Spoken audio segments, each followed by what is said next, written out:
Hi, I'm Mark Bierke, and welcome to Tabula, where you can find simple lessons for the home cook.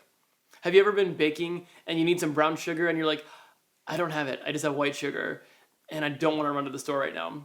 Let me show you an incredible trick how you can make your own brown sugar.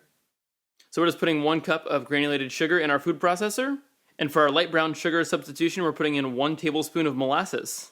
And we're going to turn it on until it all comes together.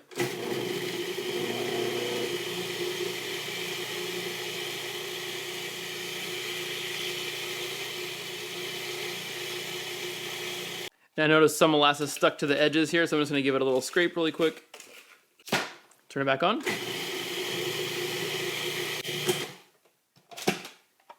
And now we have some nice looking light brown sugar. And if you're substituting for dark brown sugar, add a 2nd tablespoon of molasses. And turn it back on. And now we have a much more richly colored dark brown sugar. So today's simple tip is to add molasses to your white sugar in order to make brown sugar. Add 1 tablespoon if you need light brown sugar, or 2 tablespoons if you need dark brown sugar.